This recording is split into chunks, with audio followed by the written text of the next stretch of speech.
apnews.com. I'm Marcela Sanchez, AP News. This is 8:20 a.m. WCPT Willow Springs and streaming worldwide at WCPT820.com. We are Chicago's progressive talk, where facts matter.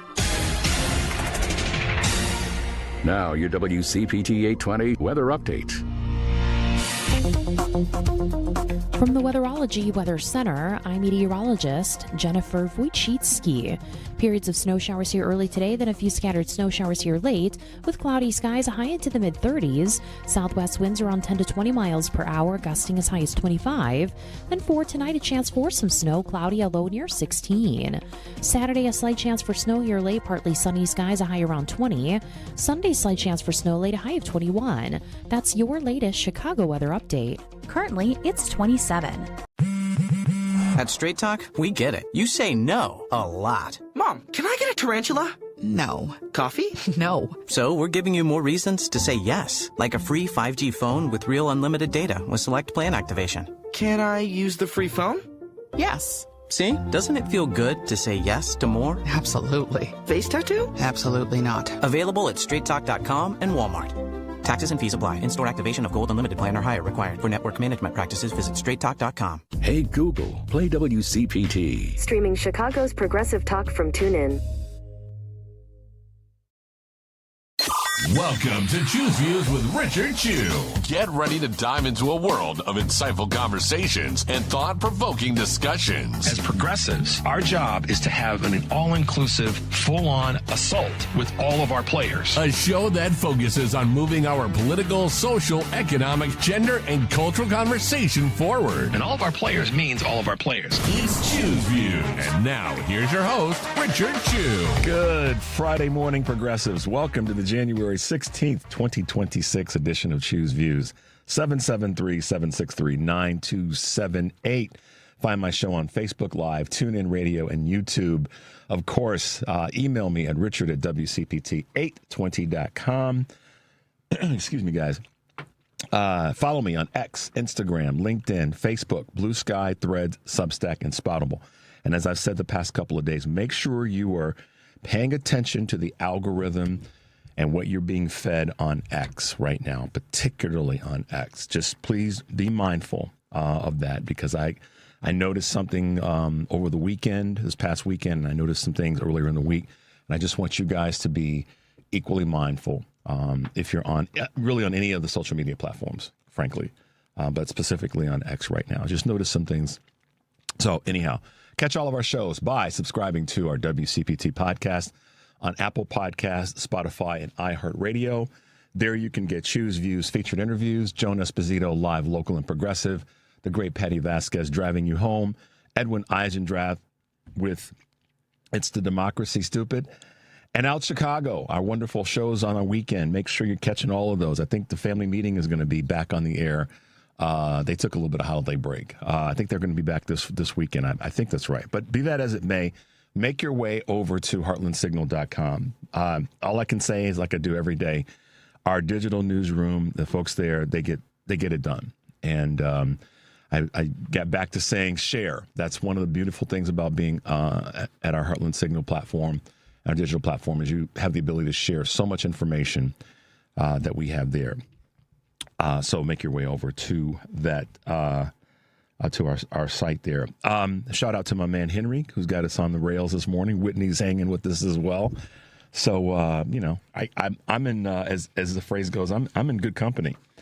On today's show, with us, it's the 6:30 hours, so I got to keep it moving, is Congresswoman Robin Kelly, and I'm sure we'll talk about a lot of things, but namely, we're going to talk about the fact that she dropped the hammer in terms of filing the impeachment articles on Kristi Noem. Our good friend Karen Byrne from TruBlu Politics podcast will be giving us a call at 7 o'clock. And then in studio with us will be candidate for Congress, Philip Andrew. Yesterday we had, I almost got it. Well, I kind of got it mixed up. Pat Hines was with us yesterday talking about his run for Cook County Assessor. And today we will have Philip Andrew, who's running for Congress in the Illinois 9th District. So we look forward to chatting with him at 7:30. So we'll keep it moving this morning. And we talk about our fighters. We want our people to be prepared, meaning our elected officials at all levels, on all levels, in all offices.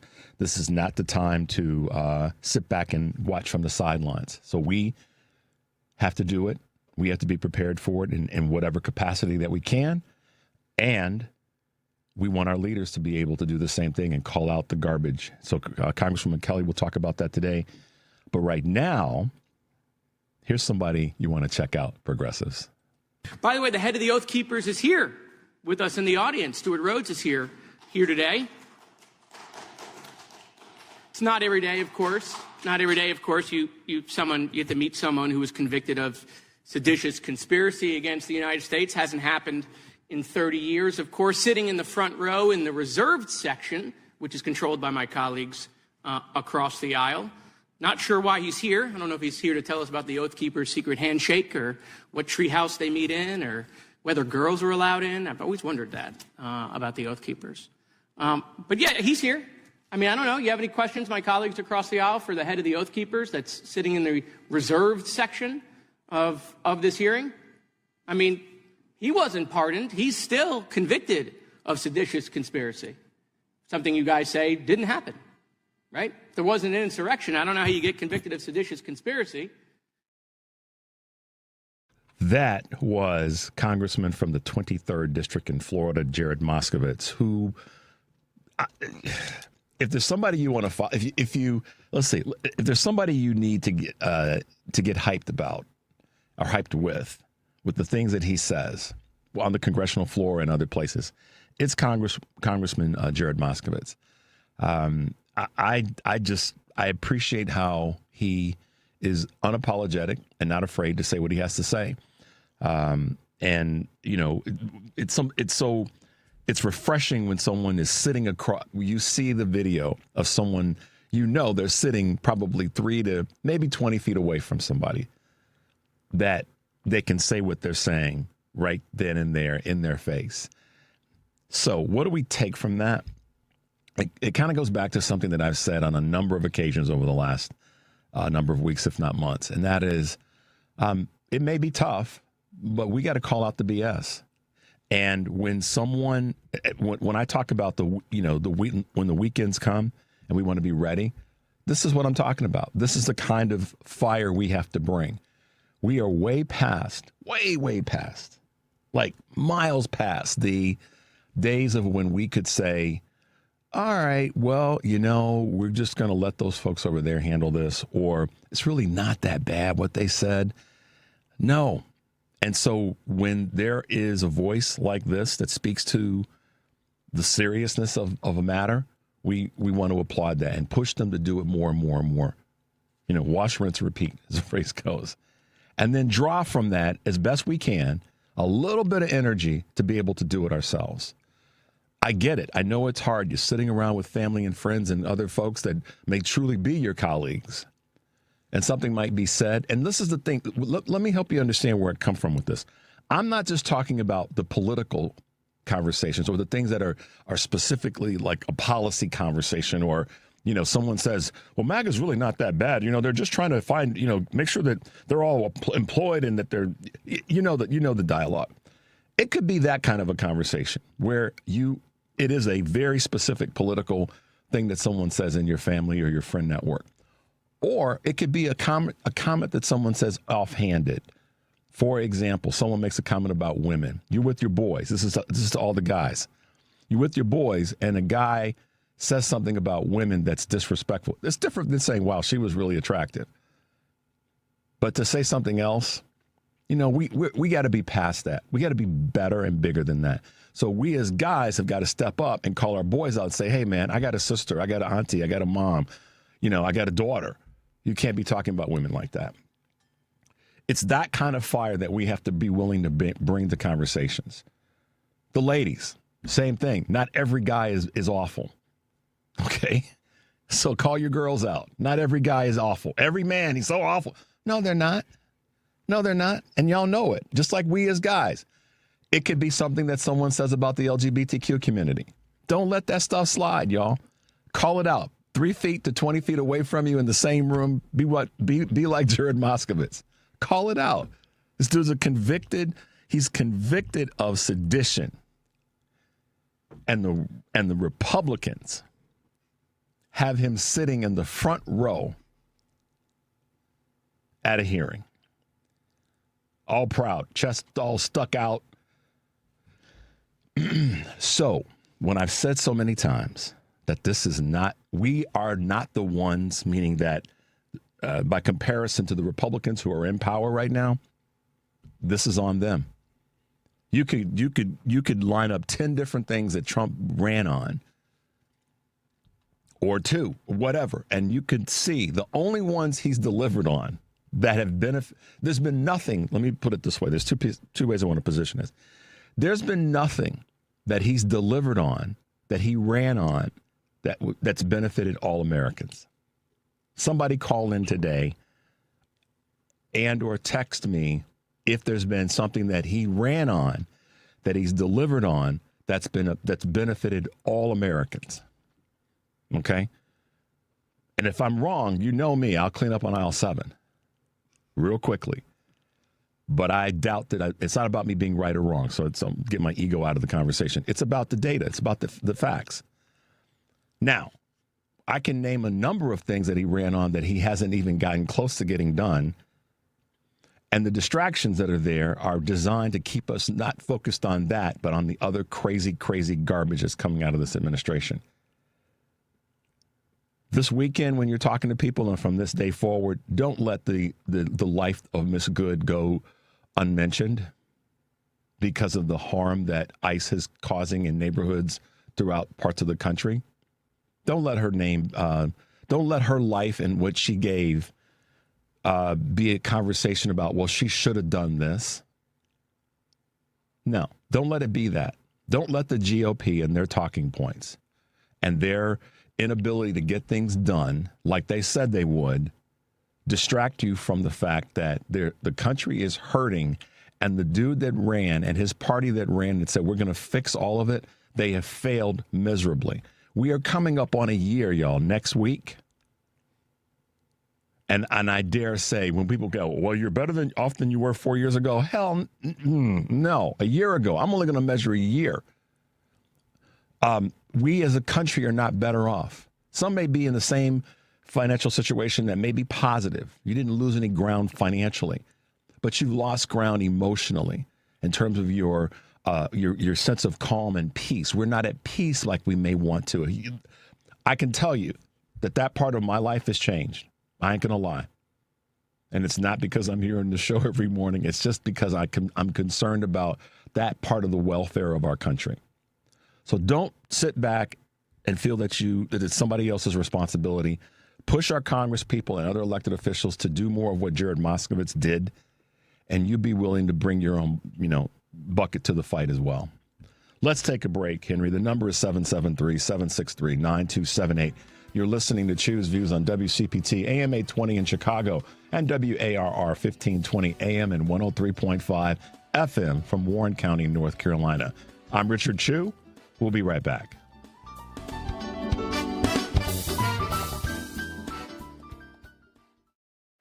This is a WCPT moment in labor. In the summer of 1909 in McKees Rocks, Pennsylvania, the workers of the Pressed Steel Car Company went on strike due to missing wages. 5,000 workers, mostly immigrants from Eastern European countries, walked out. They protested a corrupt payment system called pooling. The workers also claimed their wives and daughters were sexually assaulted in order to repay debts accumulated for food and housing. On average, one worker would die every day from the poor safety conditions. The workers received solidarity from the International Workers of the World, Standard Steel Car Company of Butler, and the railway trainmen and streetcar motormen who refused to haul scab workers into the city. The strike culminated in a bloody confrontation resulting in the deaths of at least 12 workers and one deputy sheriff, with many more workers injured. This led to a settlement which gave workers increased wages at a posted pay rate and ended the abuses of the company's housing practices. This has been a WCPT Moment in Labor. We're working for your rights. Hey Google, play WCPT. Streaming Chicago's progressive talk from TuneIn.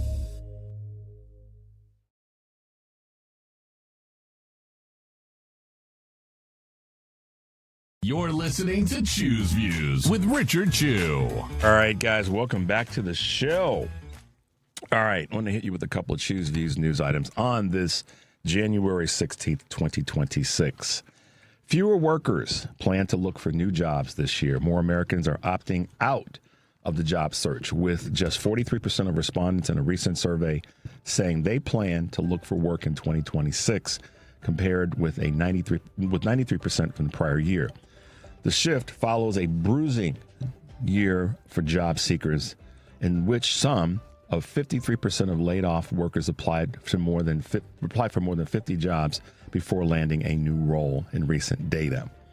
Major U.S. automakers pivot from EVs to batteries. With electric vehicles unlikely to drive profits anytime soon, major American automakers are entering the energy storage business. From Ford to General Motors, car makers that invested billions in battery plants are shifting to storage, a growing market fueled by demands of power-hungry data centers, according to CNBC. Paramount, their bid was rebuffed in the ability to force Warner Brothers Discovery to provide disclosures. A Delaware judge yesterday denied Paramount Skydance's fast-track request to compel Warner Brothers Disney to share more details about its looming merger with Netflix. Paramount had sued so the WBD shareholders could learn more about a deal valued at $82.7 billion before Paramount's $108.4 bid expires next Wednesday. They didn't do this to inform the shareholders. They did it for their own data collection. Just trust me. Paramount plans to launch a proxy fight, for seats for the Warner Brothers board, while Netflix is preparing to upgrade its offer to all cash to close the deal. Watch this story. If Paramount Ellison boys don't get what they want and the Netflix deal goes through and it's completed, this is what Paramount's going to do. They're going to try to tie up the functions of that company just to be like a poison pill. That goes back to the 80s. You guys can look that up. That's what's going to happen. I promise you that's what's going to happen. Astronauts returned to Earth early due to medical concern. 4 astronauts landed back on Earth late Wednesday, returning a month earlier than planned from the International Space Station due to a medical issue concerning one of them. NASA officials did not give more details for privacy reasons, except to say it was not a work-related injury. Crew 11 astronaut Mike Finke confirmed on LinkedIn, quote, "Everybody on board is stable, safe, and well cared for." So that's good to hear. There's been a dip in weekly jobless claims, which surprises economists. Initial claims for unemployment benefits decreased last week by 9,000 to 198,000. According to data. Notably, in recent years, claims have only fallen below 200,000 a handful of times. The figure surprised economists and marked the fewest applications since November. And then last but not least, if you're a Spotifyer, they're bumping their premium subscription costs. Just to let you know, they're hiking up the cost of a premium subscription again. That will now go from $11.99 to $12.99 per month starting in February in the United States. So just a couple of quick items for you guys to latch on to. This Paramount deal and the situation with Warner. The reason I said what I said is they want that company more than they want their next breath of fresh air. And if they don't get it through this hostile takeover and demanding information, they're going to cause havoc to keep that company, the new deal, not from happening, but from the company being able to operate without a lot of chaos going on. That's what's going to take place. I can assure you of that. So anyhow, just we'll pay attention to that for you. All right. So I want to lean into something that I was having a conversation with a friend of mine yesterday, and I want to give a shout out to a person who we've had on the show a couple times. My good friend Rick Kasperzek is send him some positivity today, guys. That's all I'll say. But shout out to my man Rick. But I was having a conversation yesterday about when I talk about humanity and why I lean into that as much as I do, and certainly in all candor, I wasn't doing that as much until Mayor Johnson was with us at our anniversary back in May of last year, the WCPT 20-year anniversary. And he talked about the importance of us regaining our humanity and taking that as a democratic position that we have to be in control of.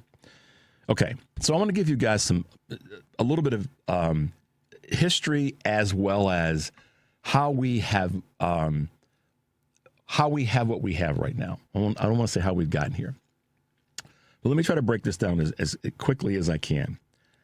The reason that humanity is important and why I talk about it the way that I do is there was a time when there was a certain community in this country that was not viewed as human, viewed as subhuman, and not a full 5/5 of a human being. And it was done for political strategy and in constitutions in parts of the country, that people that look like me, that wear the costume that I wear, weren't full humans. We were subhuman. The country deemed us as such to create voting power for the South. So when we talk about humanity, let me help everybody understand something about what's happening in our country right now when it comes to ICE and the treatment of people in different communities. What happened to Miss Good last week was inhuman. Okay, it just was. You have to be, there's got to be some screws loose or something wrong for you to do that, even when there's potential peril coming your way. You save yourself first. You don't execute someone first and then deal with the consequences. You step aside and you let that 3,000-pound bullet go about its way. You just do. But the reason right now, you guys have to understand something. During enslavement in this country, black people were viewed as subhuman, without rights, and I'll just leave that as the cap. And you can fill in all the other things without. And then after enslavement, there were laws that still kept us as not full human beings during Jim Crow. So when you dehumanize a group of people and you take away the humanity that is given to them, endowed to them by our Creator, whatever you believe, whoever you believe that to be, then when it comes to treating people in a way that requires humanity and dignity, you can use the fallback position that you don't see them as human. So for him to shoot Miss Good, execute her the way in which he did, was because he didn't see her as human. Her humanity in his mind did not exist. That doesn't mean he knew anything about her, who she was married to, or any of those elements. It's because this administration has made it permissible. When you talk about, think about the words, just think about the words immunity. Absolute immunity means that you do not have to treat a person with humanity and dignity. Y'all with me? That is one of the reasons why when you hear me and others speak about recapturing our humanity and dignity, I come from a basis in my culture, in my community, in my family that understands that to the letter. This country has done a really good job of taking away people's humanity to then allow treatment of them to be willy-nilly and whatever the flavor of the day is. That is what happened to Miss Good. That is what's been happening to other citizens in Minneapolis. That's what's happened to people here in Chicago and the surrounding suburbs with ICE. That's what's happened in other communities in Los Angeles when they showed up there, and other communities in this country. That is why humanity is so incredibly important. You don't have to like somebody, love them, they're not your cup of tea, but treat them with humanity and dignity. And so this administration and the entire GOP of elected officials, federal, state, and local, anywhere in the country, if you all do not stand up for what the universe, God, Allah, whomever, Buddha, has endowed the planet with which is an element of humanity and dignity, if you don't stand up to this chaos that's coming from your quote-unquote party, your leaders, and I'm also saying this to every single person that voted or did not vote for a change or a different way, then this is really in your lap. There's no pity-patting around. It just is. Because you should know better by now. So if you don't know better, then ask for help or listen to those who are trying to help you through this. But if you do know better, and you're still marching down this path, and you're still trying to find a way to excuse him gunning down this woman and removing her humanity because he sees her or saw her as subhuman, then this is totally on you. You don't get to go to church on Sunday and ask for forgiveness. You should be able to do right on Tuesday. You don't get to walk into a facility of faith and ask for forgiveness on Sunday and then show up Monday through Saturday acting like a damn fool. Not this time. So GOP, this is on y'all. I'm unapologetic about it. And anybody who's hearing this message, you let them know I said it.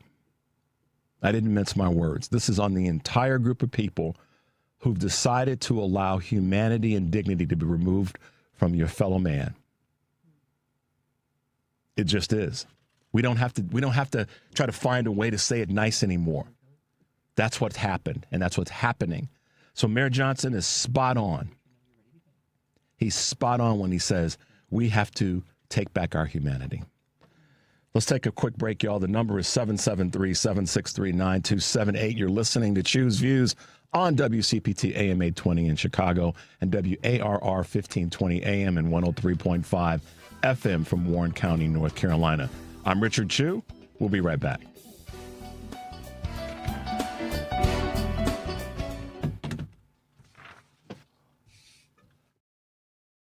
WCPT 820 will be hosting a candidate forum for the 3 leading candidates for Illinois' open United States Senate seat in the Democratic primary on February 6th. Please join us at the Plumbers Hall at 1340 West Washington in Chicago, or listen to the live broadcast. Representative Raja Krishnamurthy, Representative Robin Kelly, and Illinois Lieutenant Governor Juliana Stratton will be discussing their stances on the issues and making their case for your vote. WCPT hosts Patty Vasquez, Richard Chu, and of course Jonas Esposito will be moderating the forum. To attend in person, go to heartlandsignal.com/WCPT820 and register.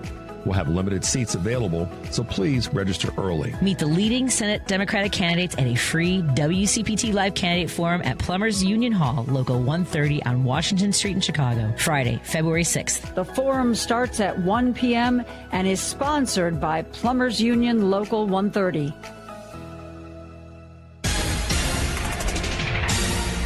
You're listening to WCPT 820. Here's the latest Chicago weather update. From the Weatherology Weather Center, I'm meteorologist Jennifer Wojcicki. Periods of snow showers here early today, then a few scattered snow showers here late, with cloudy skies a high into the mid-30s. Southwest winds around 10 to 20 miles per hour, gusting as high as 25. Then for tonight, a chance for some snow, cloudy, a low near 16. Saturday, a slight chance for snow here late, partly sunny skies, a high around 20. Sunday, slight chance for snow late, a high of 21. That's your latest Chicago weather update. Currently, it's 27.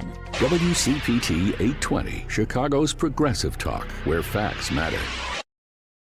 Welcome back to Choose Views with Richard Chu. Guys, welcome back to Choose Views, 773-763-9278. I got a lot to say, but I got to get right to it because we have with us this morning Congresswoman Robin Kelly from the 2nd Congressional District here in Illinois.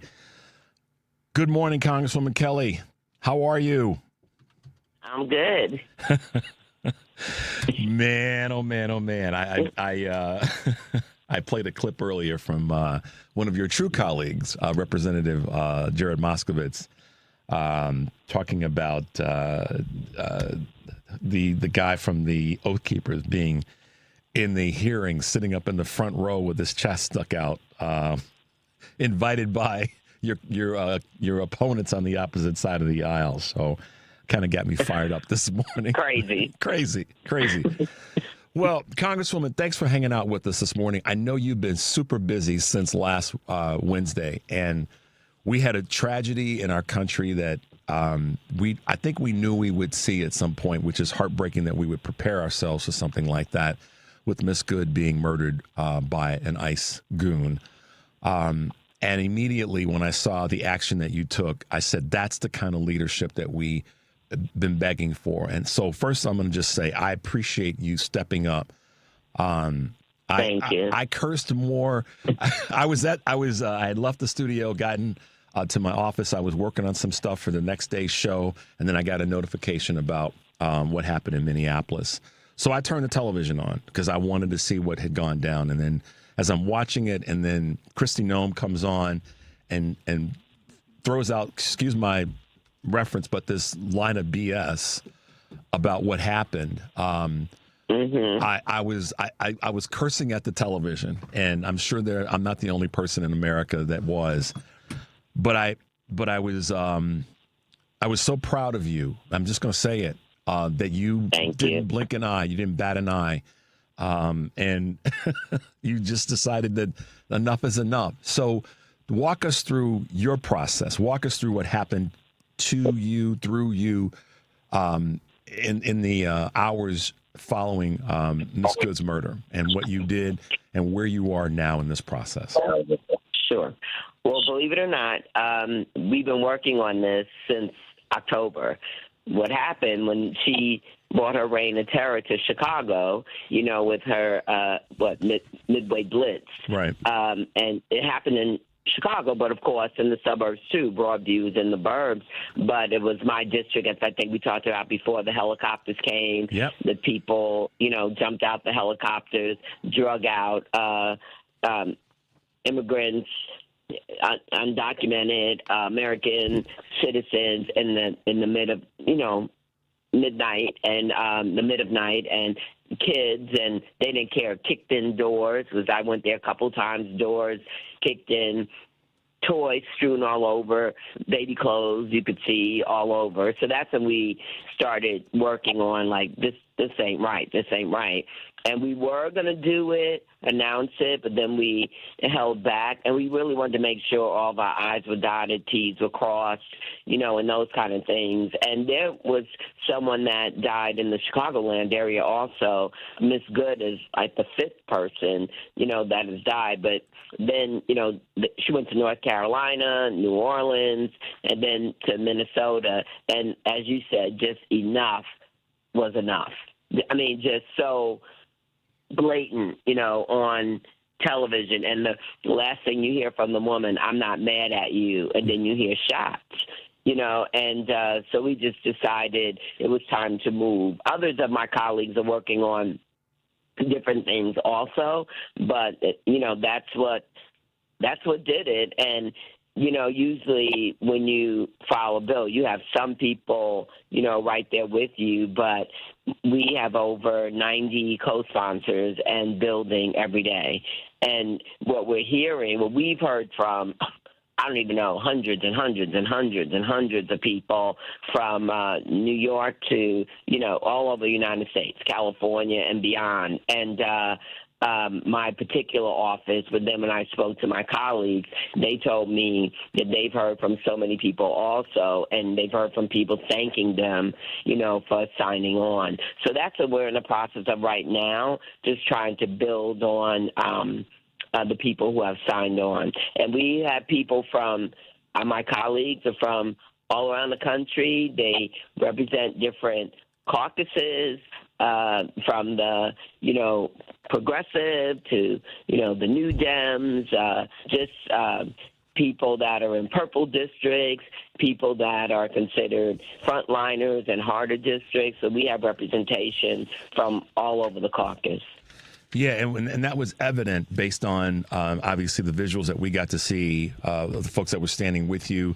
And obviously, you've been on a number of news outlets talking about this. And what makes me laugh sometimes is some of the questions that not just you, but oftentimes are asked by corporate media about, yeah. So whenever let me just give you this little bit of added information. Whenever you're sitting in any of the interviews, and someone in the corporate media asks you kind of a silly question that's really not relevant, it's one of their pre-designed questions. Just know that Richard Chu and Chu's Views has got your back, and I'll be laughing with you because I know you can't. You may want to laugh at the question, but know that we are in support of what you're doing, Congresswoman Kelly. You.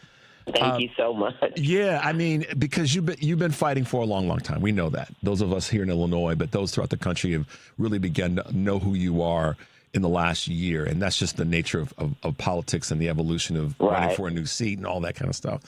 But when you talk about your colleagues, your true colleagues on the left that have stood with you, and that you all were building up and planning for something like this. I'm just curious. I know people are curious. What happened? What were you guys saying and talking about when we've all seen so many different videos and angles of this shooting in Minneapolis? And what were some of the visceral things that?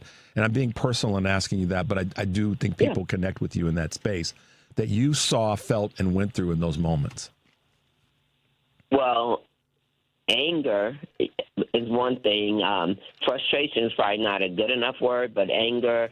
Also, the other thing is deep, deep, deep concern for everyday people. I remember a conversation I even had with the mayor of Chicago that, of course, people have the right to protest and all of that, but like the mayor of Minnesota, we don't want people to get hurt, and we don't want people to get killed. We don't want people to get hurt.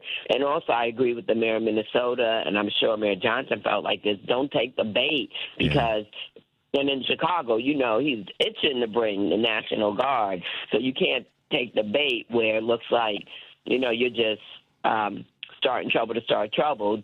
You know what I mean? So that they can use the excuse, they're out of control, like what Trump is talking about now in Minnesota. But 3,000 federal officers are there.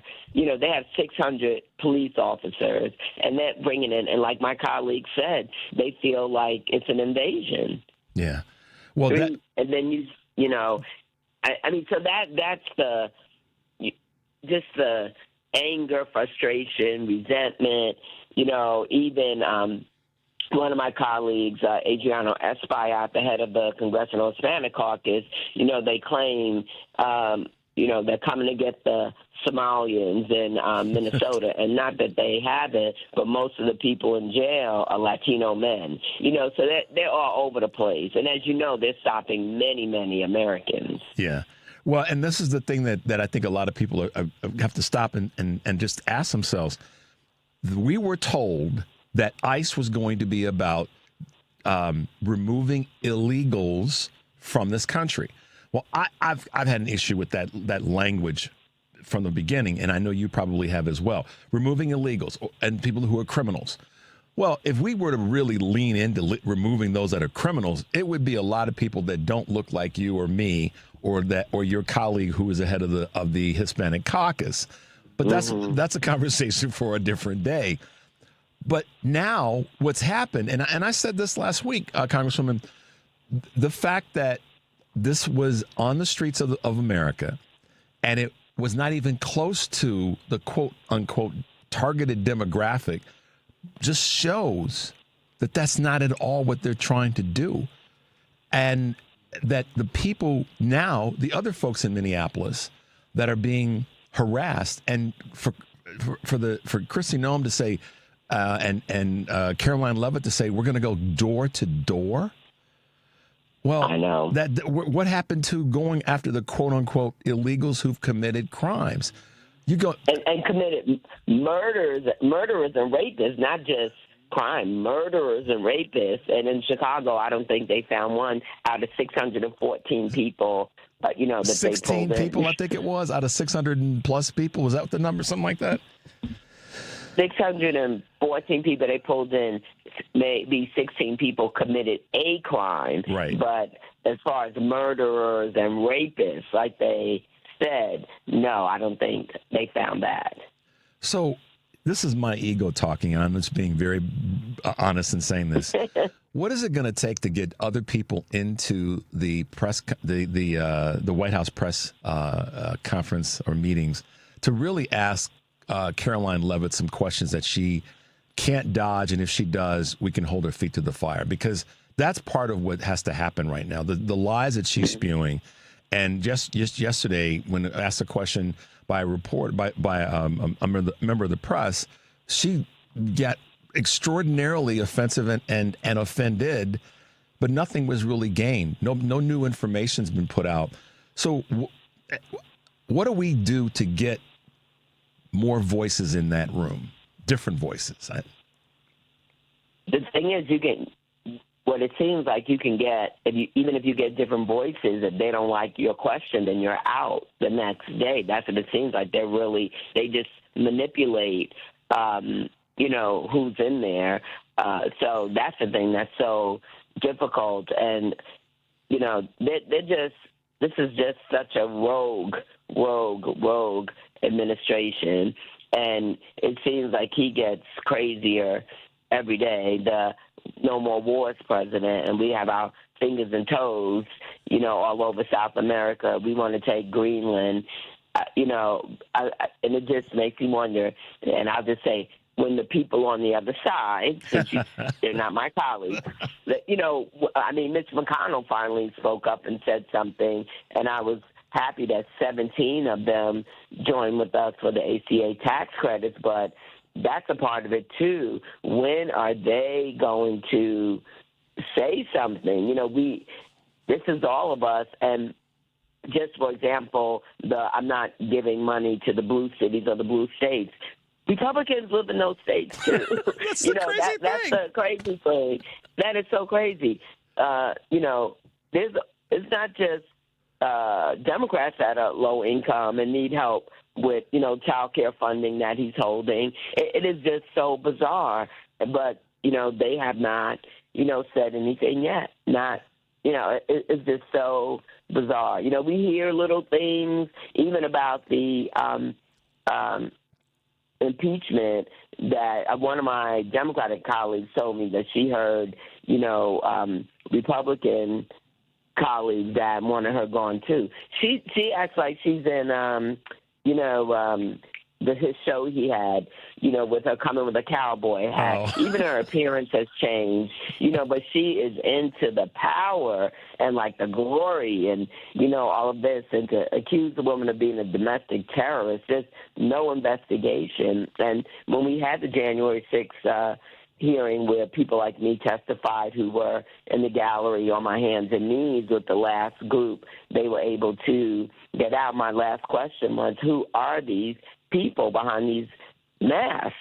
And it feels like to me that some of them, I have no proof, could be some of the insurrectionists that he let out of jail, because the way they advertise, signing bonus will clear your debt and, those kind of things. So a lot of people might want jobs like that, and what is their vetting? What is their training?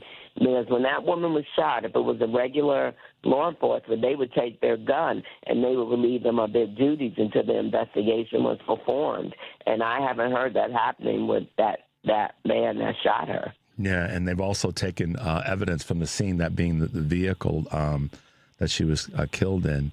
You're listening to Choose. Well, they're not even letting the state or local, they're not involved in it. And that's unusual too. There's no transparency. Not at all. You're listening to Choose Views on WCPT AM 820 in Chicago and WARR 1520 AM and 103.5 FM from Warren County, North Carolina. I'm Richard Chu. We're talking with Congresswoman Robin Kelly from the 2nd Congressional District in Illinois. She filed articles of impeachment on Kristi Noem, rightfully so. It was something that, as the Congresswoman said, they had been putting together going back to October, and this was, the proverbial straw that broke the camel's back. But coming back to what you just said, Congresswoman, I didn't mean to interrupt you, about the lack of transparency. So is there a congressional mechanism that you guys can put forth to say, listen, we want an investigation. There needs to be an investigation that's on the ground. I know that Attorney General Keith Ellison has made it clear that, what's the phrase he used? Murder has no, I can't think of the exact words he said, but basically he was saying murder has no time clock. It has no sunset. Right. So what can be done congressionally, because this is a federal government agency that one of their employees committed this act. So what is it that you can do, or you believe you can do, or you guys are talking about? I know you maybe can't let the cat out of the bag if there's something you're holding your powder on, to say, listen, we need an investigation into this. Well, there's still, today at is it 9 o'clock? A host of Congresspeople are in Minnesota, and they are going to have a hearing like they did in Chicago. I'm saying they. I was a part of it. Pramila Jayapal leads it, but in Chicago, Pramila, Delia Ramirez, Troy Garcia, Danny Davis, and I helped host, and 19 members of Congress were here. And that's when, two people from my district, a young lady, Genesis, testified, Pastor Black, who was hit in the head with the pepper balls or whatever that you're not supposed to hit people in the head with. They a number of people testified. So the same thing is going to happen in Minnesota. And what we're trying to do is bring things to light so the public is aware. And, there's a growing negativity from the public about all of this. So I don't know everyone is going to testify, but they will have various people testifying today. And I'm not sure how many members of Congress, will be there. It was a little shorter notice because of, what was going on. But I know they'll, do a good job and have the right people. So that's one thing, just, not letting this go away, not letting people forget, bringing people in that may not necessarily feel they have a voice and giving them a voice, like what we did with my 19-year-old constituent whose mother was just snatched up and taken to El Paso.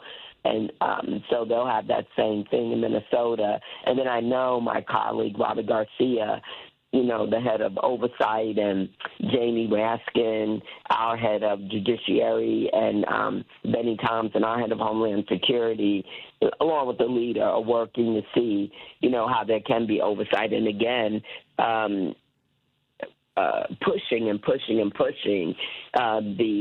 the chairs who are Republican to have hearings, but that's where the public helps too. Calling, if you live in these people's various districts, to call and say we want hearings. Yeah, I always look at this from a different lens, and that is one of the things that I'll position it this way. Someone that's in a Republican district, like you said about blue cities, and let me come back to that and then tie that to the thought that I have. Holding back funding to blue cities. Yeah, you're a congresswoman in Illinois, and your district is a blend of folk. I mean, you said this. I got plenty of Republicans. You got plenty of, right. And so that's the part where I just sit back and I go, I've got to believe that Congresswoman Kelly and others, and I'm not going to put words in your mouth and you don't have to respond, have got to sit back and go, these people have lost their doggone minds, because there are Republicans, moderate, whatever, far right, that are in a blue city or state or district. Yes. And if you pull from a, quote, blue area, then you're hurting your own people, which is sort of the same principle behind the tariffs, behind Medicare, and all the rest. It's still hurting people in your districts that supported you. We need immigration reform to help my farmers, who are most, in my rural part of my area, and to help my folks in the suburbs and the city. We need immigration reform, to help across the board. When he takes away Medicaid and hospitals close, it'll hurt my rural areas more because they have more health deserts. It'll hurt the cities and the burbs, but it'll hurt the rural areas more. Low income is all over. It's not. So when you're taking away child care funding, you're hurting people all over. Yeah. But They put one broad brush on things, and, because he's just trying to hurt the places he thinks didn't vote for him. But all kind of people live in those places, but... What is it? Maine and Oklahoma are the big. Him. The Maine and Oklahoma have the biggest disparities in terms of proportionate voting. Maine more voted a higher percentage of all blue, and Oklahoma voted at a higher percentage of all red. But the rest of the other 48 states, there's a mix and a moshing of folk throughout all congressional districts and state legislators that vote all kinds of ways. So to say I'm going to go in after a blue city. I'm going to hurt some blue people. Well, you're hurting red people, too. And I hate to be so blatantly partisan, but that's just a numerical fact. It shows, Madam Congresswoman, that they just don't have any plans. They don't have a way of fixing things. Going after Jerome Powell is it's because we don't have a plan to fix the economy, so let's mess with the interest rates. I'm sorry. You got the baton. Let's blame somebody else. But also they need to realize what happened in November, what keeps happening. We're winning seats in Mississippi, in Georgia, in Iowa. They better get a grip. But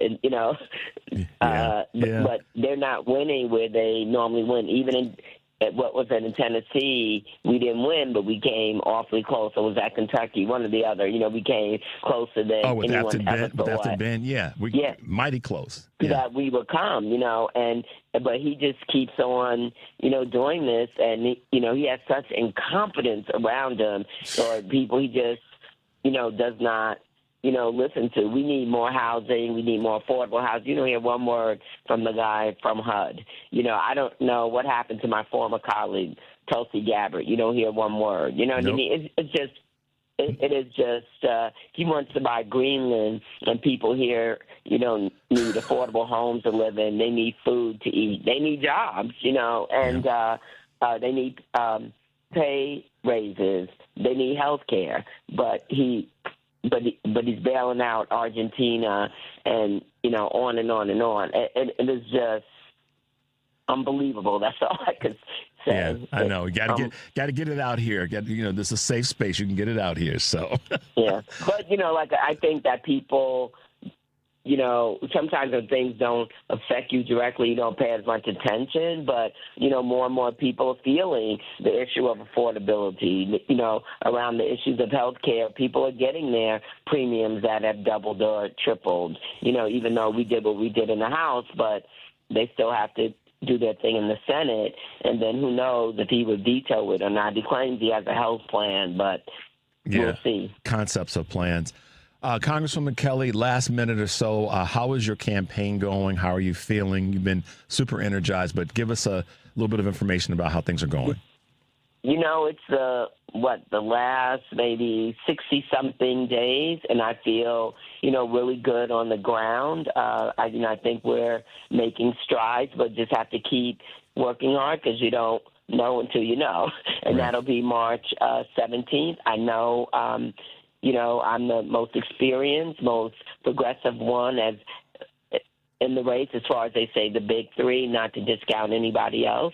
I'm trying to get in front of as many people as possible to tell my story. I know it's a good one, and I know I have done the work. There's no question about that. Absolutely. Congresswoman Robin Kelly from the 2nd District, Congressional District here in Illinois. Thank you, as always, Madam Congresswoman, for hanging out with us and bringing us information that folks want to hear about all over the country. Thanks again for your hard work and for being with us. Thank you. Be safe this weekend. And Happy New Year. Happy New Year. Exactly. We'll talk to you soon, okay? All right. Bye-bye. All right. Bye-bye. Congresswoman Robin Kelly. She brought articles of impeachment right out of the gate. And, I was literally throwing things at the television on the day of this murder. And I then shortly thereafter, we saw that she was within a day, that same day, saying we've got to do something about this, and here are the tools that we have to do it. So that's what leadership does. And she's been unflinched in that space. So follow who you want to follow, support who you want to support, but she's getting the work done. There you go. Let's take a quick break, guys. The number is 773-763-9278. You're listening to Choose Views on WCPT AM 820 in Chicago and WARR 1520 AM and 103.5 FM from Warren County, North Carolina. I'm Richard Chu. We'll be right back.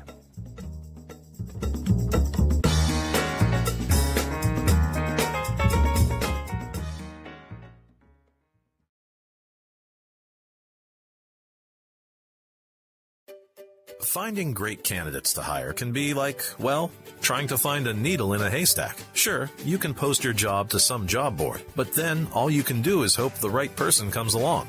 Which is why you should try ZipRecruiter for free at ZipRecruiter.com/free.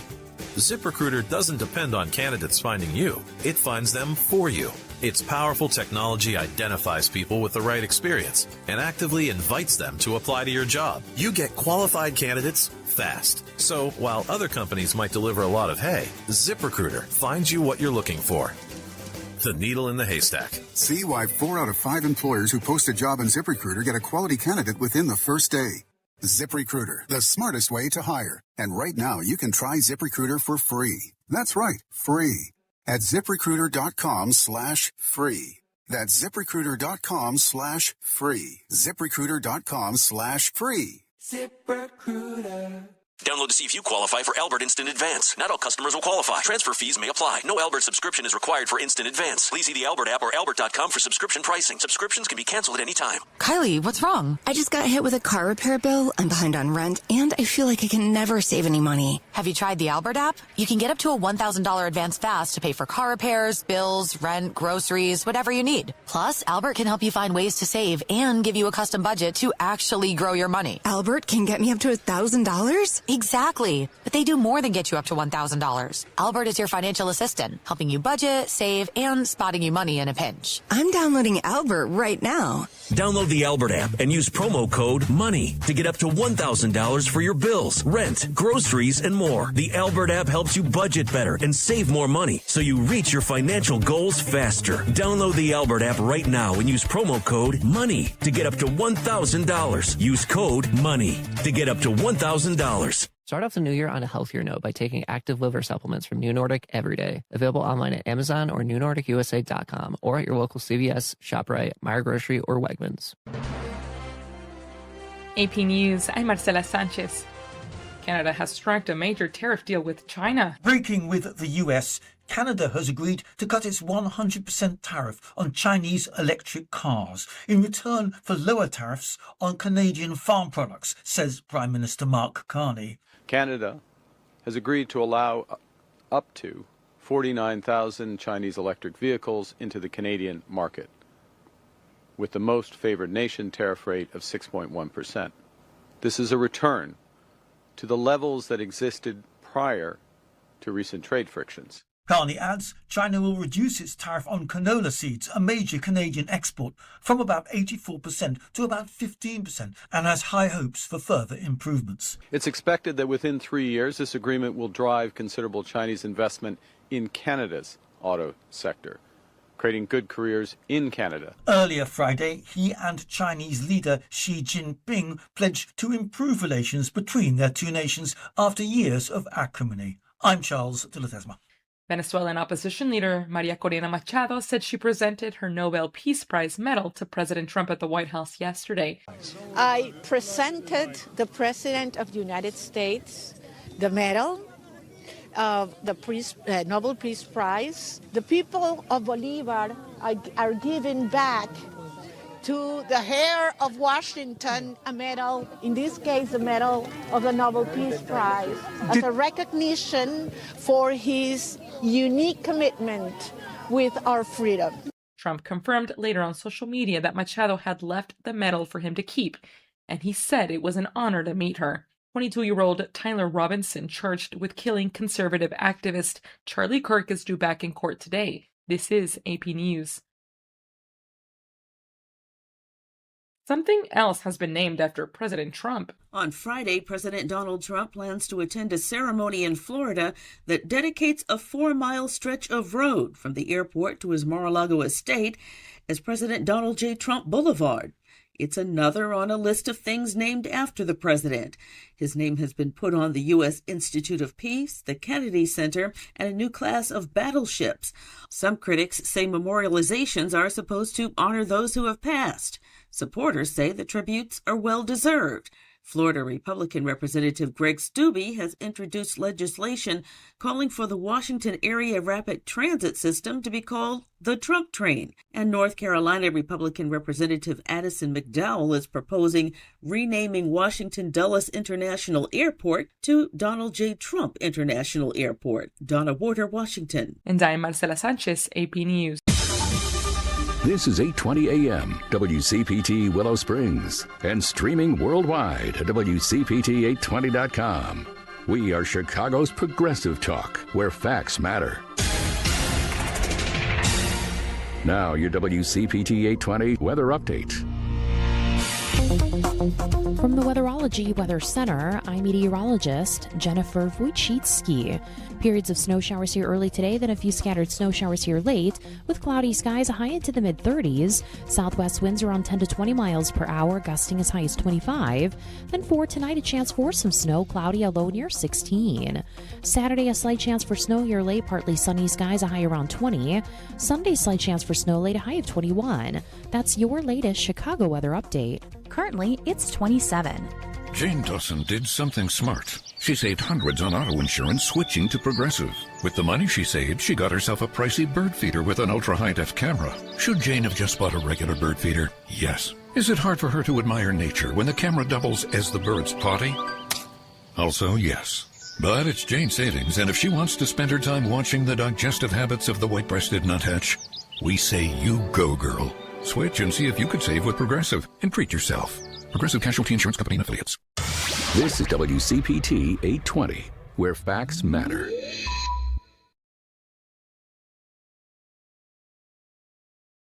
Welcome back to Choose Views with Richard Chew. Dear friends, welcome back to Choose Views. Tomorrow on Live, Local, and Progressive, Joan Esposito will be taking your calls. Wait a minute, that's not right. I got to read that. I read that earlier. I was like, that doesn't make any sense. Today on Live, Local, and Progressive, Joan Esposito will be taking your calls for the first half hour of the show. Then talking to Jonathan Alter, contributing editor of the Washington Monthly and publisher of the Substack Old Goats with Jonathan Alter. His latest piece from Washington Monthly is How the Murder of Renee Good Changes the Stakes for Good. And Joe Brancatelli of the joessentme.com Business Traveler newsletter. Live, Local, and Progressive weekdays 2 to 5 here on WCPT AM 820, heartlandsignal.com, and tune in.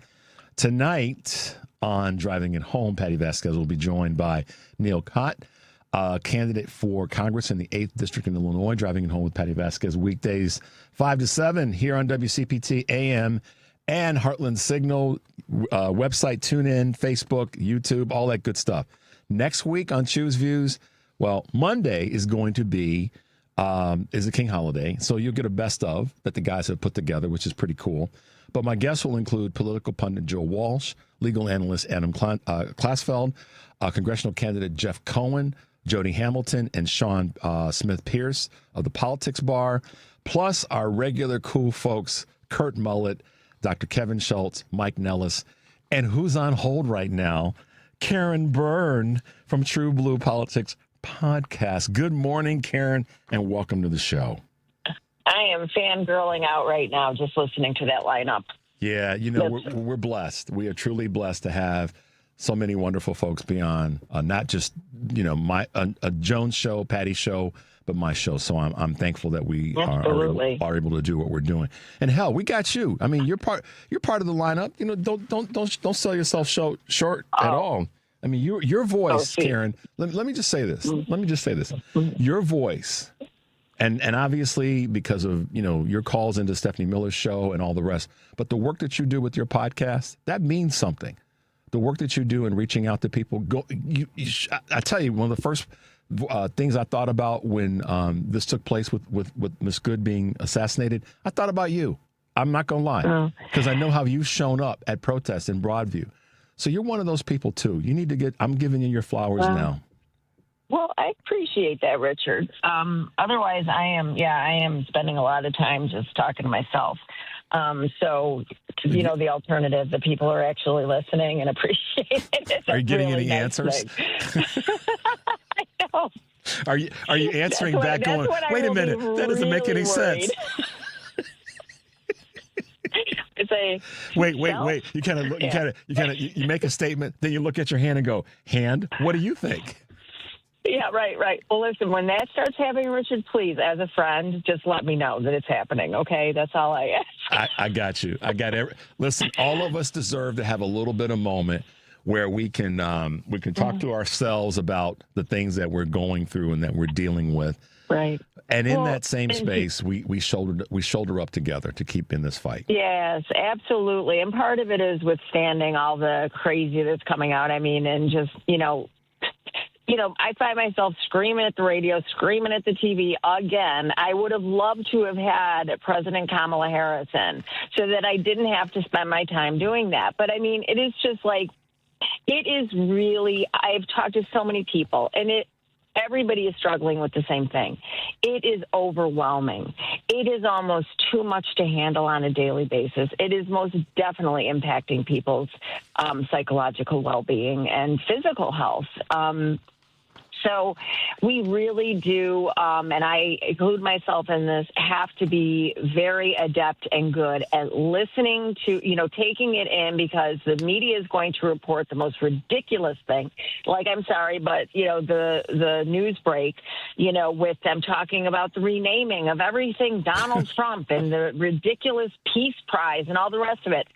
Okay. Yes. I mean, I'm just like, you got to be effing kidding me. Like, that's what I'm screaming at the, radio as I'm listening to that. And then I'm like, okay. And this is when I talk to myself, Karen, put that over here in that basket of things that will be fixed once we get the hard work done. Right.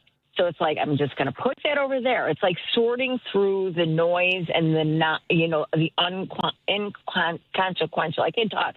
Inconsequential things. And and there's a lot of hard work to do. And what we need to do is keep our what together, because what he wants, and Robert Reich is reporting on this. I actually wrote a Substack about what's going on in Minnesota and what they want to do. I hear people in Minnesota, Governor Walz, please call out the National Guard. And yes, under normal circumstances, our forefathers enacted the Second Amendment to combat a tyrannical government, which is exactly what we're dealing with right now.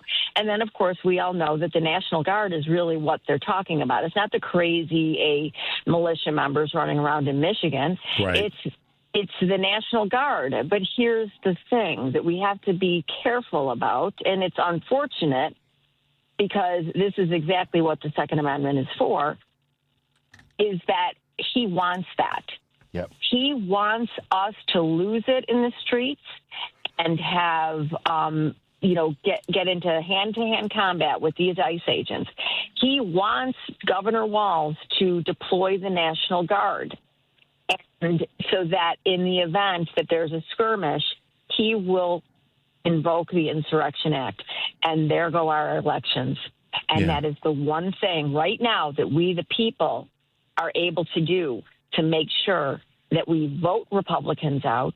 And the same Republicans, think about it, that invited a man who is convicted of seditious conspiracy. Yep. They're inviting him into the House for a hearing. It is absolutely abhorrent. We have got to keep our you-know-what together so that we can vote these people out. We can have a free and fair election. We can vote these people out so we can have investigations, so we can have hearings, and we can hold every single one of these people accountable. They need to be held accountable, including the Republicans, because I'm sorry, I would argue anybody that invited that MFer to sit there and sully our House again, that hearing, a guy that showed up. They are seditious conspiracists themselves. They are. Karen, shame on them. Shame on them. The juxtaposition of that, I think about this and say, okay, so the place that you invaded, you're back there as a guest. He's back at the scene of the crime. Scene of the crime, and people who you affronted the Congresswoman Kellys of the world, the Congressman Moskowitzes of the world, and all the rest that had their lives put in peril, you invite this MFer back? Y'all lost your damn mind. And so we have to. Right. And let's be clear, but let's be really clear, because, of course, we have to be very clear. I don't believe that Stuart Rhodes was there on January 6th, but he sent the people that were there. Fair enough. Right. Okay. But even in some way, I just want to clean up. Yeah. No. You're right. Yeah. Clean up on aisle 7. Even worse, though, because he was part of the orchestration and sort of took himself out of the line of fire. What a punk. That's right. What a punk. That's right. You know, he sent others to do his dirty work. Sound familiar? You're listening to Choose Views on WCPT, AM 820 in Chicago, and WARR 1520 AM and 103.5 FM from Warren County, North Carolina. I'm Richard Chu, and we're talking to our good friend Karen Byrne from TruBlu Politics podcast. I had to get that in because I know you and I we're starting to wind up the pitches. So I know those breaks. I know those. You feel it, right? Those spots you got to hit. Yes, I can feel it. So, Karen, you heard I was talking with Congresswoman Robin Kelly about the articles of impeachment on Kristi Noem. And, you know, here's the thing about that, that I know that she recognizes that the powers that be, the Republicans have the numbers. We all know that now.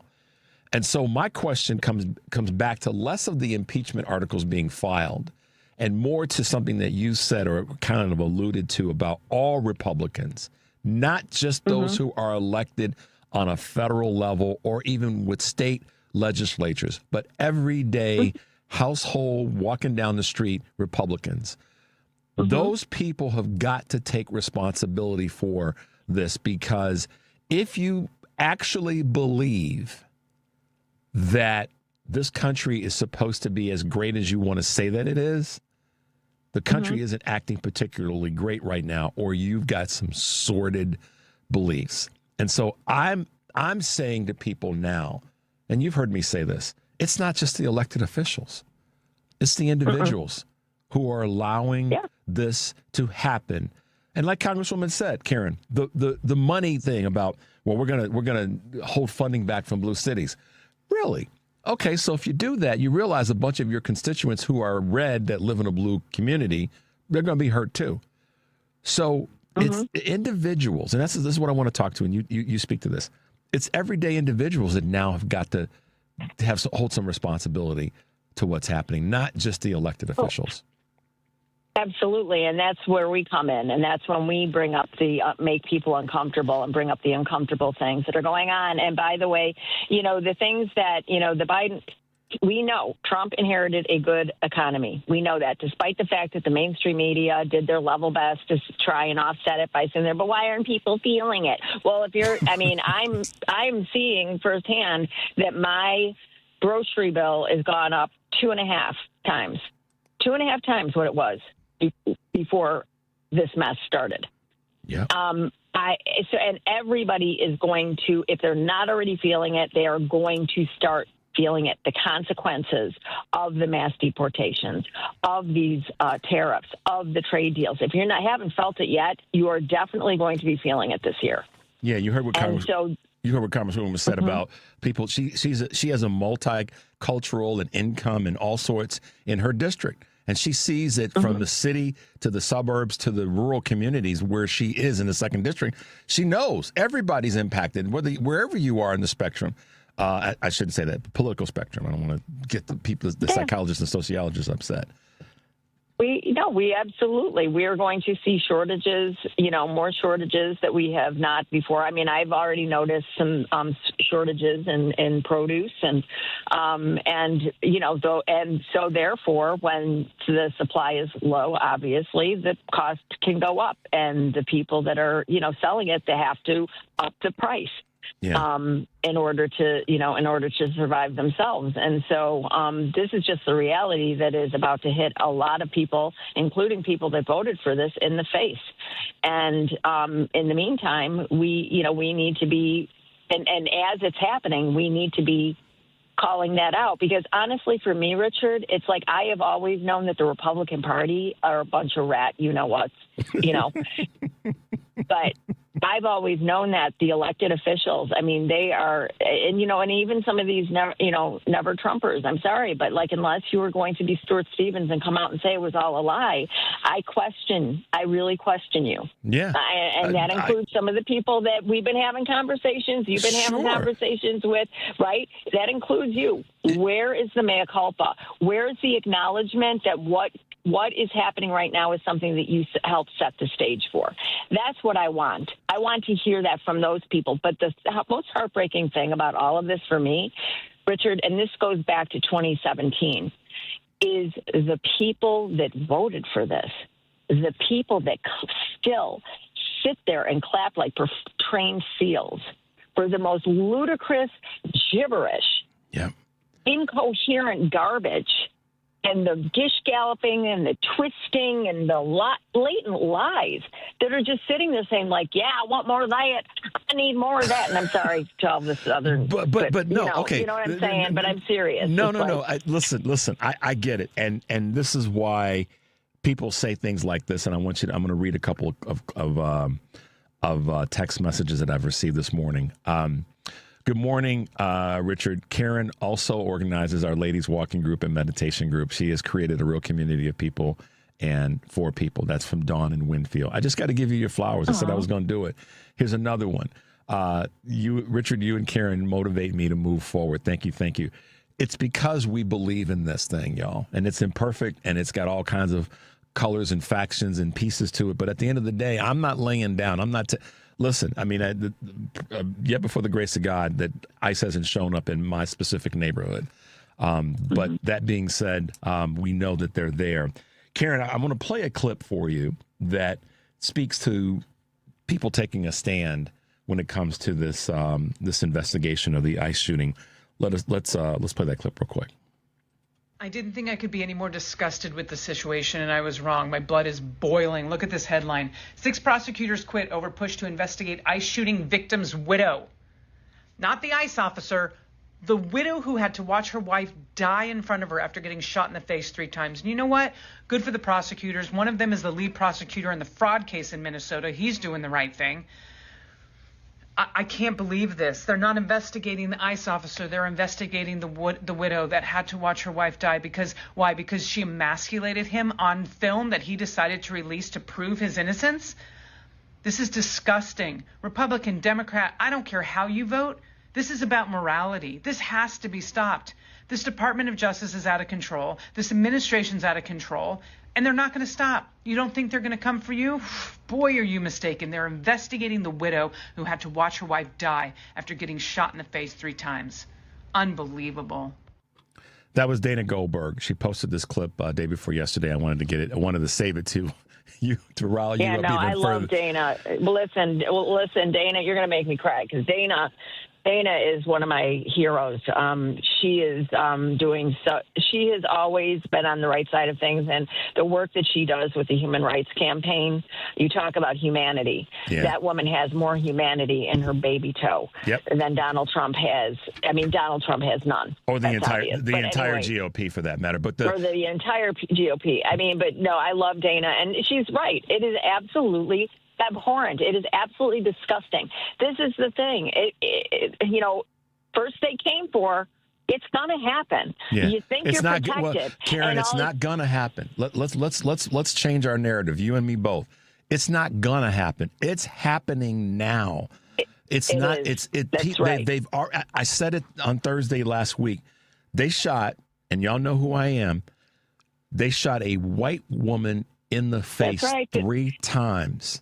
If you think for a minute that they're not going to treat you with the same lack of humanity and lack of dignity, you're fooling yourselves. And I don't say that to be racial or whatever, but to make a point about it. They're coming for whomever. And then to follow that up with Christian and KKK door to door. So the prosecutors, I'm glad that they did that. I mean, some people might say, the downside of that is then other prosecutors who will come in behind them won't give a damn. But at least these people stood on business and they said, we're not going to do this. We're not going to not let you investigate a crime at a shooting of an American citizen on our streets. So That's right. And so for all the 57% of the white women that voted for Donald Trump, and then also voted to try and reinstate Roe, listen, Renee Nicole Good, and this is from my Substack, Renee Nicole Good was a mother and wife. She exercised stoic, kind, and calm defiance before she, as evidenced by the multiple videos, was summarily and unjustly murdered by Jonathan Ross. If it can happen to her, it can happen to you. That's right. If you think that they're going to say, oh, wait, who'd you vote for? They're not asking people who'd you vote for. No. They're not asking that question. Nope, not at all. So just get ready, because it can happen to you.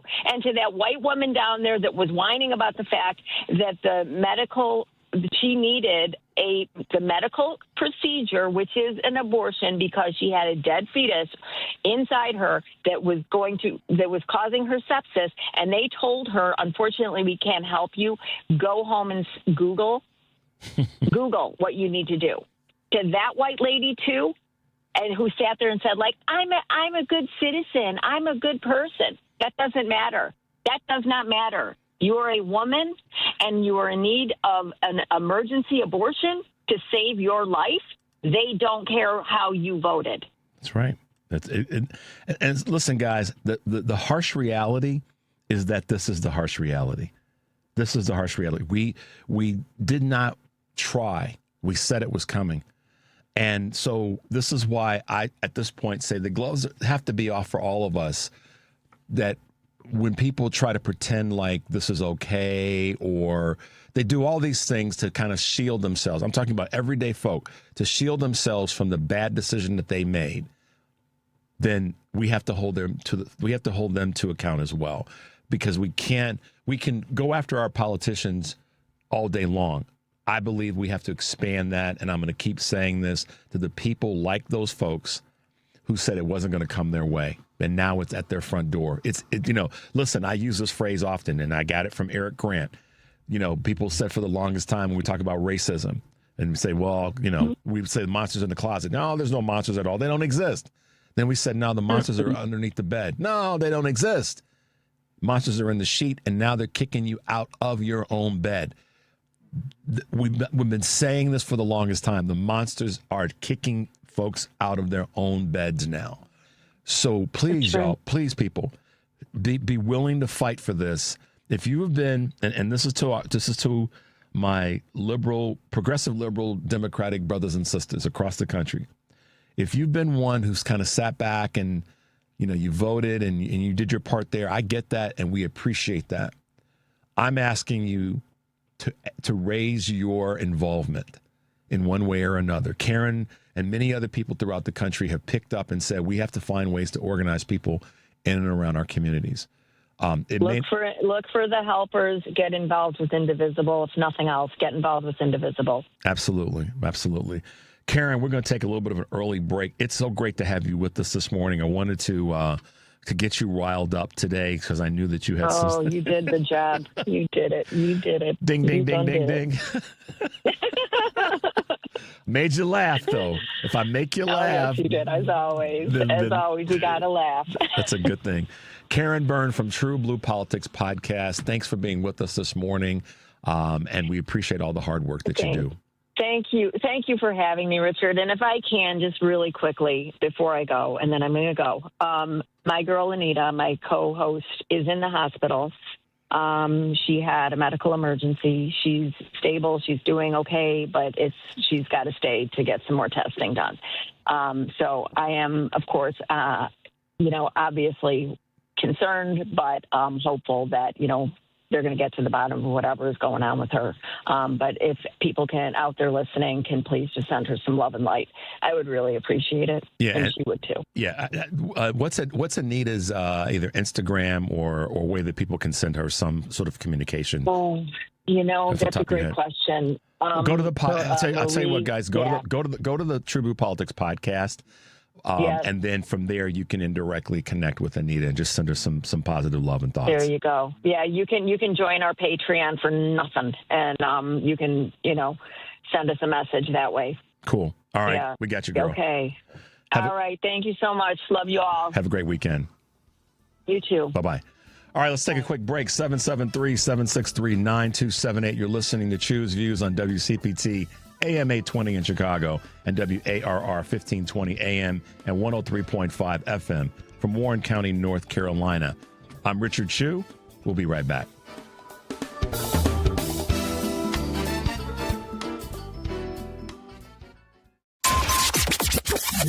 WCPT replay. Americans are sick of losing.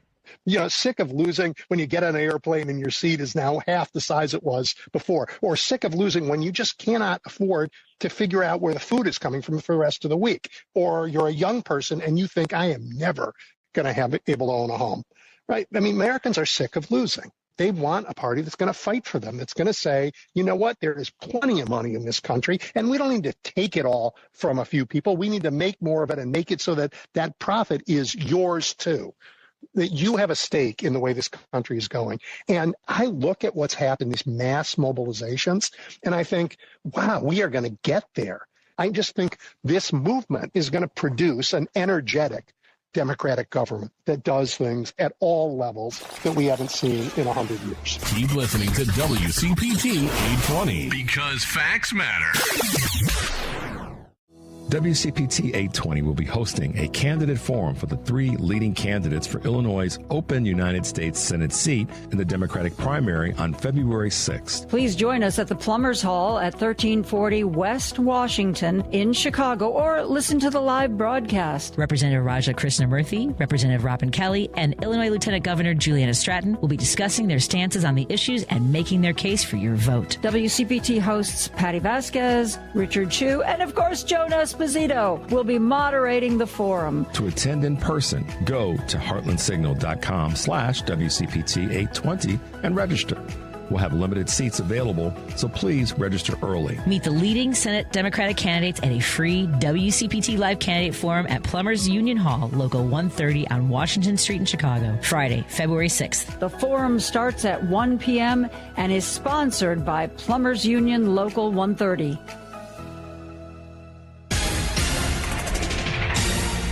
You're listening to WCPT 820. Here's the latest Chicago weather update. From the Weatherology Weather Center, I'm meteorologist Jennifer Wojcicki. Periods of snow showers here early today, then a few scattered snow showers here late, with cloudy skies high into the mid-30s. Southwest winds around 10 to 20 miles per hour, gusting as high as 25. Then for tonight, a chance for some snow, cloudy, a low near 16. Saturday, a slight chance for snow here late, partly sunny skies, a high around 20. Sunday, slight chance for snow late, a high of 21. That's your latest Chicago weather update. Currently, it's 27. You're listening to WCPT 820 because facts matter. Welcome back to Choose Views with Richard Chu. Hey guys, welcome back to the show. Choose View 773-763-9278. So a couple quick things. WCPT's candidate forum with Raja Krishnamurthy, Juliana Stratton, and Robin Kelly is happening Friday, February 6th at 1 p.m. I'll be moderating the forum along with Jonas Esposito and Patty Vasquez. If you want to attend this event, and you should, visit heartlandsignal.com/forum and register today because seating is limited. We can't be squeezing it. We'd like to squeeze everybody in there, but we can't do it because it'll be a fire code issue, and we want to stay inside the rules. So back in December, we had November, we did a candidates week where we had candidates on that were running for offices in all places all over the country. And in doing that, we had this, let's make sure that when we get into 2026, that we're talking to people that are running and to the best of our ability, be able to give them an opportunity to talk about why they're running, what they're doing. And, this Illinois 9th District is a battle. There's a lot of folks with their boxing gloves on. It just so happens that we, on our side of the aisle, the Democrats, we got the better team. We got a deep bench, just to use a sports analogy and sports phrase. And with us this morning is one of those players that's on that bench is Philip Andrew, who is trusted community leader, a name that many people are going to know more about. But he's joined us in studio this morning, and I'm excited to have you with us. Good morning. Glad to be with you, Richard. Man, oh, man, oh, man. Resilience is a word that comes to mind when I think about things that you've done and part of your background. But take a moment and kind of introduce yourself to our audience. Let folks know who you are, why you're running, and why this is such an important congressional race right now. You got it. Well, thanks for having me. Really glad to be here. So Phil Andrew, I grew up in this district. My folks grew up in this district. And let folks know what the district is, because we know, but I always like the candidate to tell us about that district. Yeah, well, one of my favorite props, it's hard on radio here, is my laminated map of the district. There you go. Is he showing it? We got it on camera? There you go. See? Right there. Laminated map. He's a show and tell guy. That's right. Well, this one you got to show. Yeah, you do. Because it is hard to describe. You start talking about, Uptown, Edgewater, and then you get to Algonquin, Crystal Lake, and people are like, what? Right. So you got to see it. And I've heard I've did this at one of the local schools, and they were like, it looks like a T-Rex that's got its tail on the lake, and it's got a box nose. Okay, fair enough. Yeah, so that's our district. So tell us why. What is it? I'm a big believer is that in that we progress and then we make a decision. That's right. What was your progress and what was that moment? Yeah, it was really two things. It's because I can and I have to. Okay. And the can is two things that I've done a whole life of responding to crisis. Right. And we can talk about that. And the second thing is that I took an oath to defend and protect the Constitution. Yeah. And I know a federal government. I know a government that works.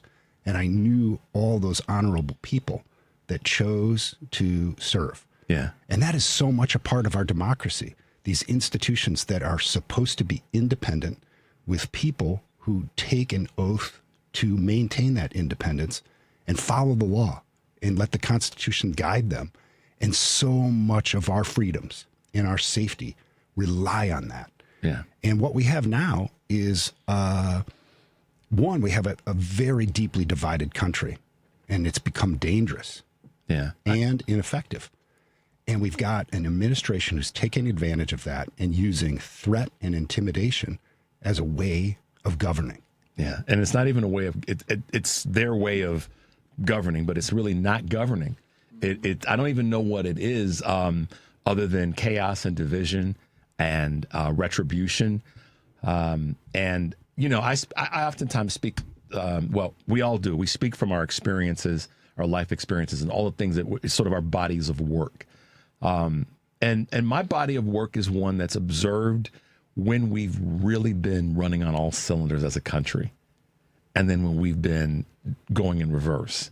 And right now we're going in reverse, and it's not about making America great again, so whatever that's supposed to be. We're going in reverse in areas that are foundationally important to how we survive. And they're counter to when we've been running on all cylinders as a country. Because in many ways, I think I'm probably one that can say, being an African-American male in this country, that we have seen times when we were running on, close to all cylinders. We've been doing a pretty doggone good job. We still failed in a lot of ways. Don't get me wrong. So black folks out there that are listening, don't get PO'd that we've had problems. And white folks out there don't get upset that I recognize. We've had problems, gender-based problems, but we've worked hard to say we can do a lot better than this. And when we've done that, when we've identified that, and then use the power of all levels of government, we've moved the ball forward. We have performed better. But right now, we are in reverse and standing up on the gas pedal as a country. I couldn't agree more. The needle is in the red on this, and we've got a crisis. And if we don't get it right at this midterm election, and we are building the kind of resilience within our institutions to survive the next presidential election, we are in dire straits. So let's talk about the election. Let's talk about the campaign. You made a decision, and you said, okay, now's the time, and you knew that you had to.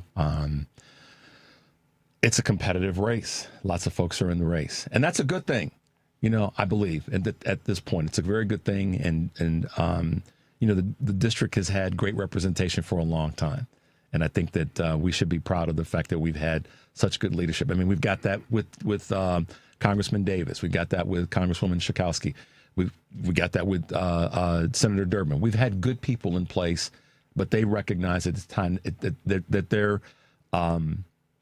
their legacy and what they've done needs to be line drawn in the sand. Let's let somebody else pick up the baton and run with it. You're one of those people. It's a competitive race. So, as I asked a two-part question. I asked Mayor Johnson this question when he was running. There's other people that are running in the race. Not everybody's going to win. Some person's not going to win. I mean, some person's going to win and others are not going to win. I don't want to say lose, but they're not going to win, to keep it positive.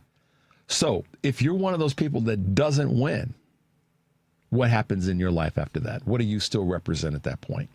Well, I'll tell you what I've been doing and what I'm taking a step back from is since I retired from the FBI, which I did 21 years of fighting public corruption, counterterrorism, working to keep children and families safe, I formed PAX Group, a global crisis and conflict management organization. Right. And we take a holistic approach to keeping organizations safe. We've got psychologists, social workers, we've got experts in masculinity, and then we've thrown in a lot of expertise from the military, law enforcement, and intelligence. So we really approach this as a very holistic approach to help build organizational resilience. So I'm very proud of the work that we're doing. Our byline is Safe People Thrive, and we were very much at the forefront of helping build community organizational resilience, particularly as it relates to responding to and preventing violence. So I see you just nodding your head. It's like, yeah, well, what are we up against? Well, this is the crisis that our team that we created to do this work. This is the crisis we should be working on. And I really bring a lifetime of unique experiences and skills to this moment that is dangerous, that we have already seen what the last transition of power looked like. Yeah. And it was attack on our Capitol. Yeah. And can you believe it's 5 years ago that we had that horrific thing happen? I try not to use the word anniversary, but it is how we, recognize a lot of things that take place in our lives. With that expertise, let's pivot to the other part of the question. You become the nominee. You become the person that is now in that seat. You've got to have a list or at least a perspective of the things that you say right out of the gate. Forget this whole garbage about freshman congressman or congresswoman, or I'm of the mindset that you hit the ground running however you hit the ground running. So taking all the decorum of being a freshman congressman, how are you going to roll when you get there? What's going to be some of the first stuff that you decide we got to tackle this? Well, that work has already started. Okay.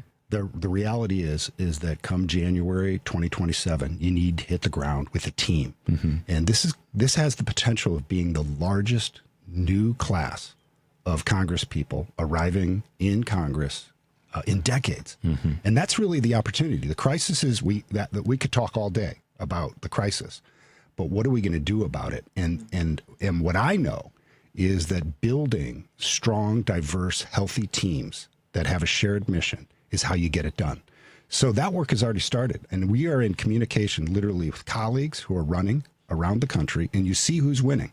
Folks with military, law enforcement, intelligence background, because they know. They know, they have the insight of how dire this is, how dangerous this is, and the attack on the independence of our institutions. Every single one of them is under incredible strain. And the folks that are there that are trying to hold the line are waiting for the cavalry. So January 2027, you can't show up and be arguing about furniture and office space and committee assignment. You got to show up as a team in a unified voice and then get down Pennsylvania Avenue and get into these agencies and get your hand on the bleed. I've said for a long time, Phil, that we need to, as progressive liberal Democrats, we need to walk in the door with a sledgehammer at this point. And that's not to break things, but it's to let folks know that we're here. And that visual that you just set us on in terms of that down Pennsylvania Avenue, I want to see this new class of folks from our side walking down the street with aluminum baseball bats so people know we're coming, because we need to be that way. I play partisan to make a point every now and again. We need to let the other side know that's caused and continuing and supporting this carnage that we're here, and we're not here for tiddlywinks. That's what I think a lot of people want from who is going to fill the next seats and be part of that next class.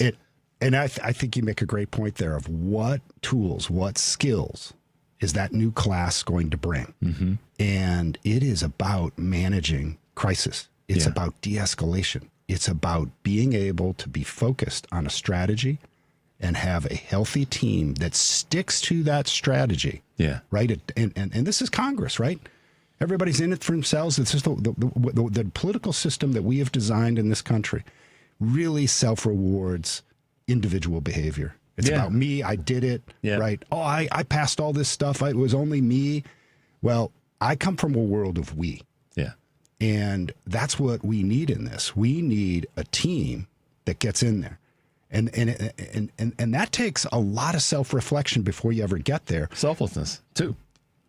Absolutely. A heart of service that really arrives understanding the task at hand and willing to make the sacrifices, the individual sacrifices to do that. Yep. And know that you're going to have to stay in your own mind, have your own well-being, but stay focused on this. Make the sacrifices, the personal sacrifices, the financial sacrifices, and be in there and do this job, and recognizing you can't do it for as long. Yeah. And you mentioned some of the greats, and I think that why we see these retirements now is I think they are really reflecting on how hard these next few years are going to be, and knowing that they don't have that kind of fight in them. And I think that self-reflection is really important. You're listening to Choose Views on WCPT, AM 820 in Chicago, and WARR 1520 AM and 103.5 FM from Warren County, North Carolina. I'm Richard Chu. We're talking with candidate for the 7th Congressional District in Illinois. Ninth, sorry. The 9th Congressional District. Not the 7th, the 9th. See, what did I do the other day, Henry? I was like, okay, wait a minute. County assessor, not Phil Andrew. 9th District, y'all. And Phil is making it plain that it's important that we send people in this next class to Congress that are ready for the fight and that have a plan and the ability to stick to that. And those are vastly different skills, I think, that we see generally in political life.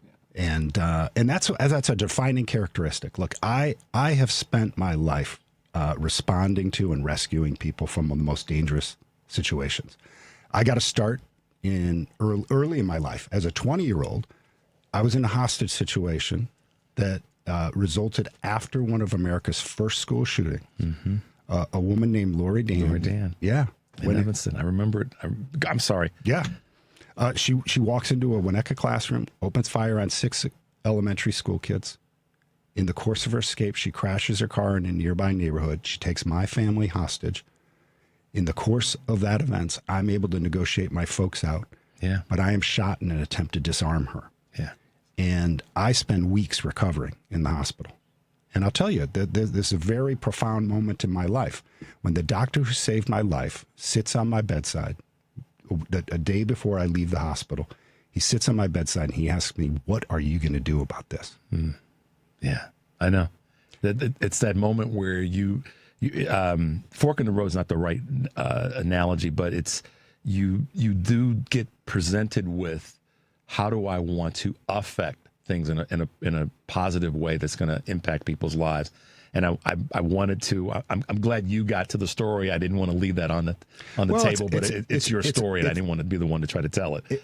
It's a defining moment in my life, and what I've got to tell you is that I had a lot of green lights. Mm-hmm. Growing up in a community that had good support, in a family that was healthy, with resources, I literally had the benefit of the University of Illinois, where I was a student, athlete, a swimmer. They called my father the weekend that I had been shot and told him to enroll me in summer school so that I could get the $65 summer student insurance plan to save my family hundreds of thousands of dollars. So I had a lot going for me. Yeah. Great mentors, a coach, a team, and not everybody that experienced violence has those green lights. Right. Or that most don't. That have the other get to see the other side, or have the reset to prior to that moment of violence, and that's critically. I know what you're saying. I do. I fully appreciate that, and thank you for having the courage to share that with us. You've gotten some good endorsements, and you're moving along pretty well in the campaign. But what will be what do you think will be your top two issues? I know what you're running on, but once you get there, I mean, affordability is a big conversation right now. People are struggling all over the country in different communities. One of our guests runs an organization called Blessings in a Backpack. And Dan Summons is a managing director here in Chicago. What he has said is that there's no zip code in America that doesn't have a concern about food insecurity. And then you have Donald Trump talking about, I'm going to hold funding back from blue states and blue cities.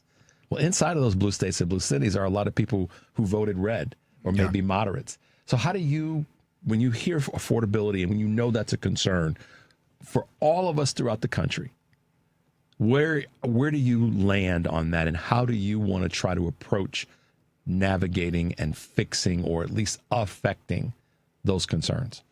Well, in crisis management, you've got to think about triage, and you think about the sequence of things that you need to address to be able to be successful in protecting people, providing for people, addressing affordability, healthcare, childcare, all these things that are all intertwined in our communities and our economy.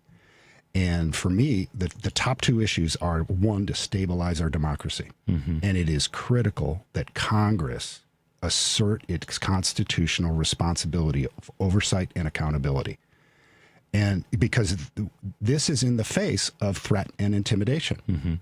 Cutting these funds to hit at the poorest, the most vulnerable, is threat and intimidation. This is nothing short than a hostage taking. Yep. That's and we're using our most vulnerable, our children, our black and brown communities are the hostages. So I don't mean to be glib. No, you're not. This is time to call in a hostage negotiator. Because, and the reason that I take that the way you're assessing that so well is because Congress, let me be more specific, the Republicans in the House of Representatives right now are not doing the job that they're chartered to do, and they have the power. They have the keys to the kingdom, so to speak. They're because the Democrat, I mean, we just had on Congresswoman Kelly. She filed articles of impeachment. A Republican didn't do that. A Democrat did.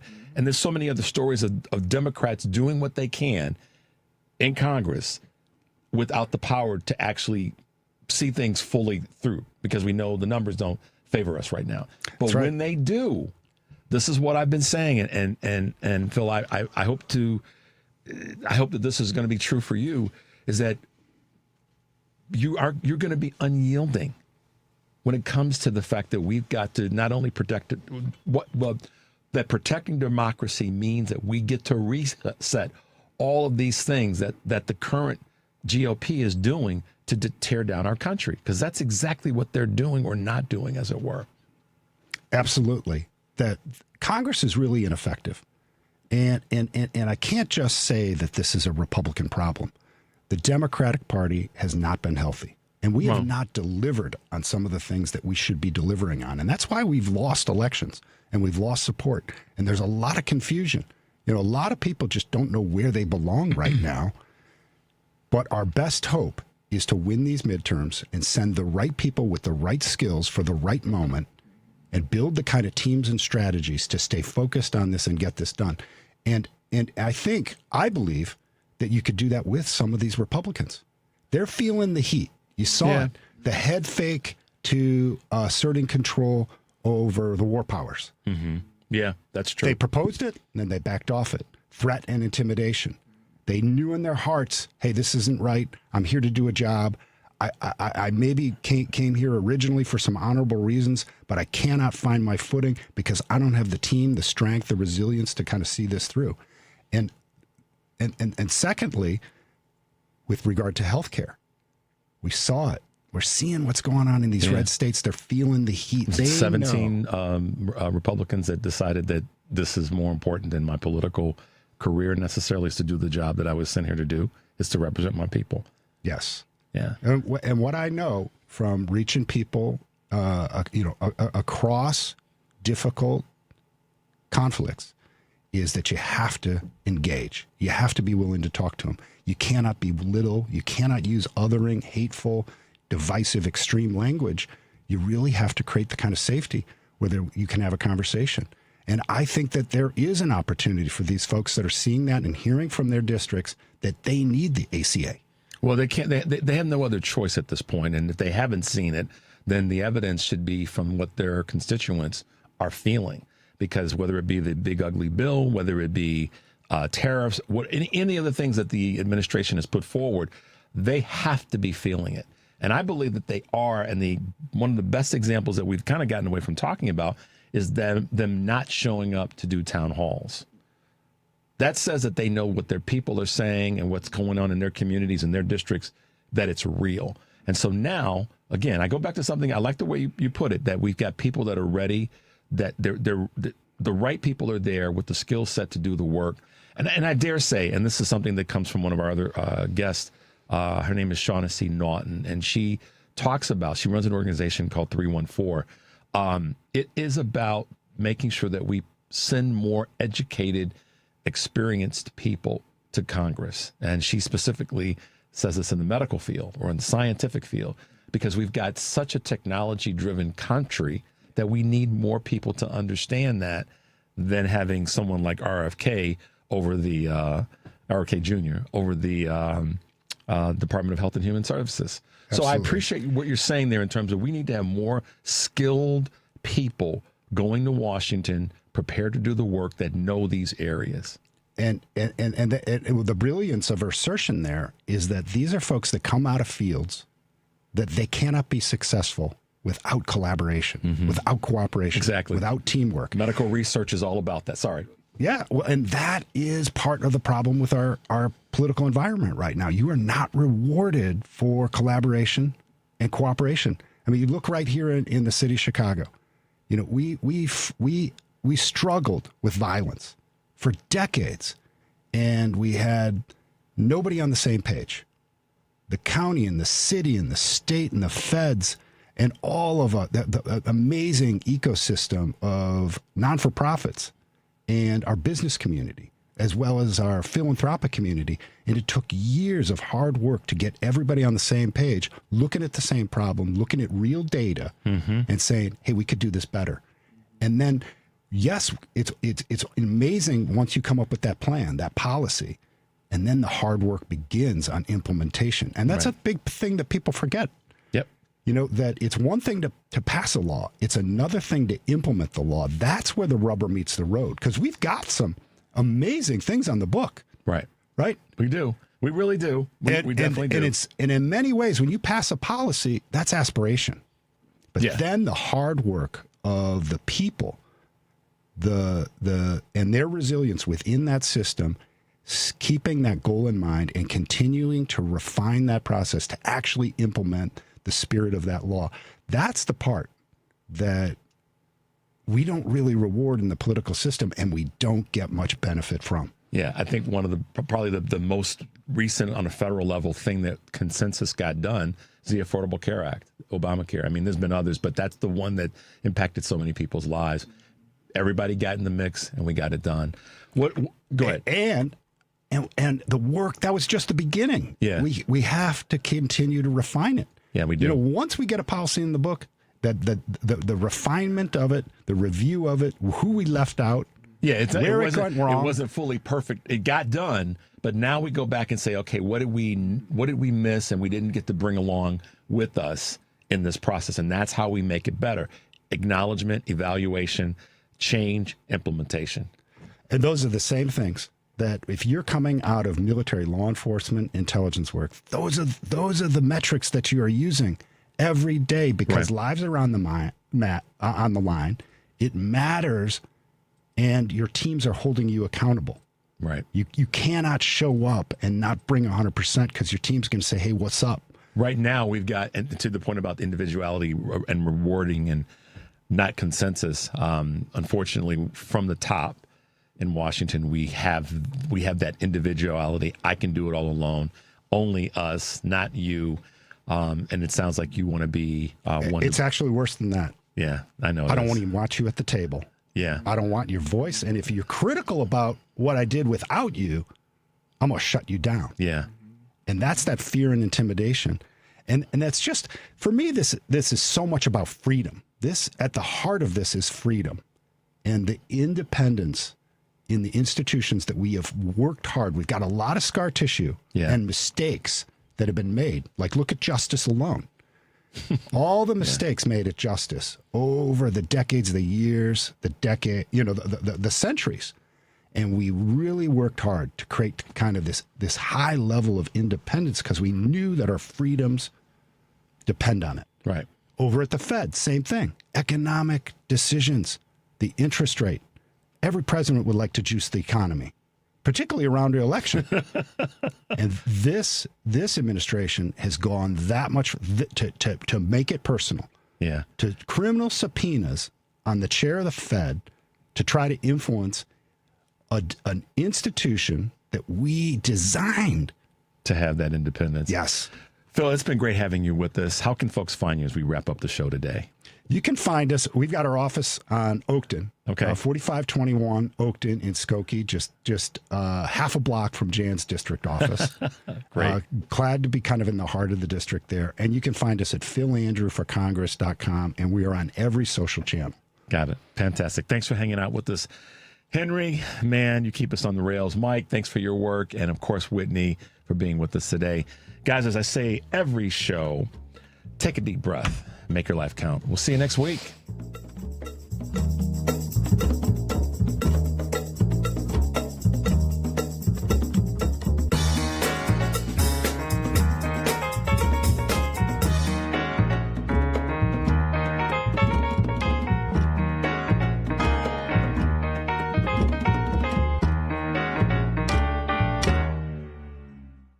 This is a WCPT Veteran Minute. Captain Hugh Mulzack's love for the sea started after he finished high school, as he served the British Sooners and in 1918 immigrated to the United States. Within 2 years of joining the Marines, Mulzack earned his Shipping Master Certificate, the first African American to do so. In 1921, Mulzack was promoted to the rank of captain. In 1942, the SS Booker T. Washington, the first ship to be named after an African American, was created, and Mulzack was offered the position of captain, but he turned it down at first as the Marines did not want to have an integrated crew. Mulzack stood firm on his beliefs, stating, "Under no circumstances will I command a Jim Crow," and Mulzack became the first African American captain of the first ever integrated crew.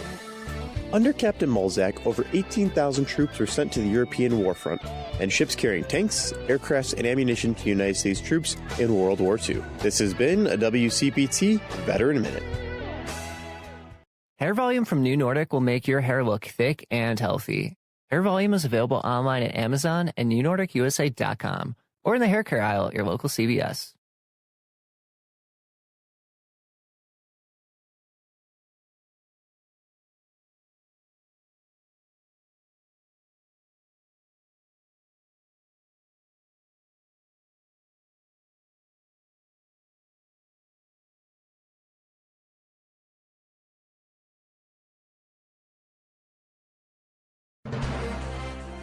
AP News, I'm Marcela Sanchez.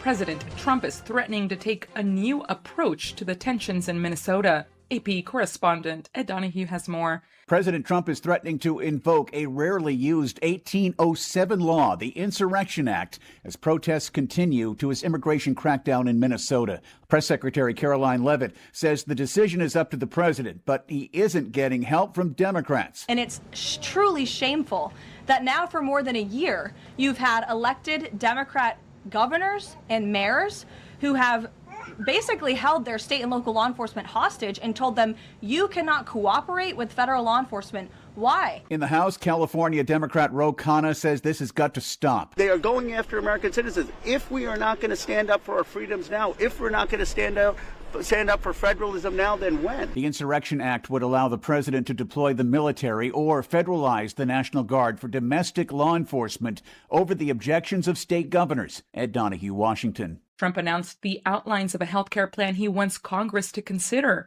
Republicans have faced increasing pressure to address rising health costs after lawmakers let subsidies expire. The cornerstone is his proposal to send money directly to Americans for health savings accounts so they can handle insurance and health costs as they see fit. Democrats have rejected the idea, calling it a weak substitute for the tax credits that had helped lower monthly premiums for many people. Breaking with the U.S., Canada has agreed to cut its 100% tariff on Chinese electric cars. Prime Minister Mark Carney told reporters China will reduce its total tariff on canola seeds, a major Canadian export, from 84% to about 15%. Carney made the announcement after 2 days of meetings with Chinese leaders in Beijing. More information at apnews.com. This is AP News.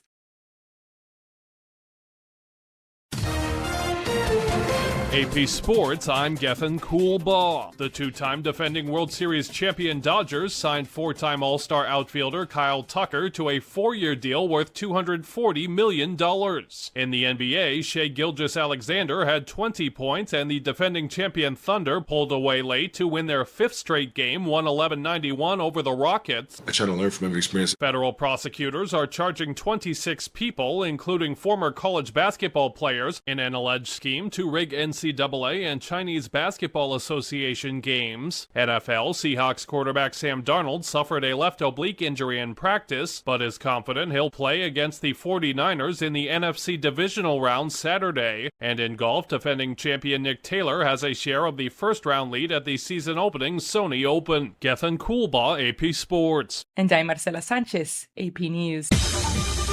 This is 820 AM, WCPT Willow Springs, and streaming worldwide at WCPT820.com. We are Chicago's progressive talk, where facts matter.